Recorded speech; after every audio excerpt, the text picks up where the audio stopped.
Some 13 years ago, Donald Savoy, a professor in Canada, wrote his book, Court, Government, and the Collapse of Accountability. He said the courts were being used as an excuse by politicians to say, the courts made us do it, the law made us do it. And now a number of people are saying, well, public health officials, you hear it every day across Canada, public health officials, we are following their advice. And lets the politicians off the hook. Roman Baber is a former Conservative MPP in Ontario. He is still an independent MPP. He joins me right now because I want to put the question to you. Have we lost the ability to hold our governments to accountability by the fact that they're all saying, well, public health officials, we're following their advice? Well, in fairness, we could still have the government accountable at the ballot box next time they're up. Well, yeah, but if they say, well, I'm following medical advice. The doctors made me do it. At the end of the day, the responsibility rests with Parliament. Parliament is supreme in our parliamentary system, despite the fact that it enjoys some deference by the courts. But nonetheless, I'm not actually sure that the doctors are in charge. Doug Ford and Stephen Elliot like to say that the doctors are in charge. They say all the time, we are following the doctor's advice. Well, we've seen at least 2 instances just this weekend alone when the Ford government introduced draconian, probably unlawful mobility measures and then outdoor restrictions that, according to all experts, including its own experts, was against their advice. So where is that coming from then, if it's not coming from the medical officers? They say, close golf courses. I can't imagine it being spread out in golf courses. What's more interesting is why it's happening. Why are they pinning this on doctors back and forth? Okay, you ask the question, answer it. I think it's happening because people are looking for cover. They're looking to pin it on one another.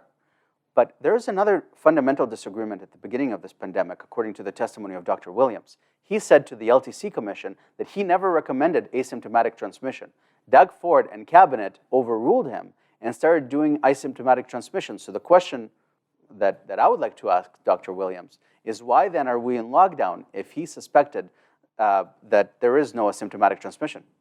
And what do you think the answer is, either from the government or from Dr. Williams? I mean, why are we still in lockdown? It's not working. I think that this exercise simply got away from them. They have pushed themselves into remarkable fear and context that they cannot exit politically. Exiting now would probably end the Ford government.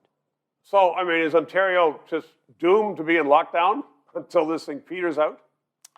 I think that the public is now coming around to the narrative that the lockdown is more harmful than COVID at large, generally speaking. Public probably has, but have the politicians, and will they? No, not enough public pressure has been put on the politicians as of yet, but I think that day is coming up shortly.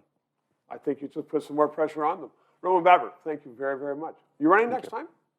That's not something I can speak to right now. Okay, 3 minutes.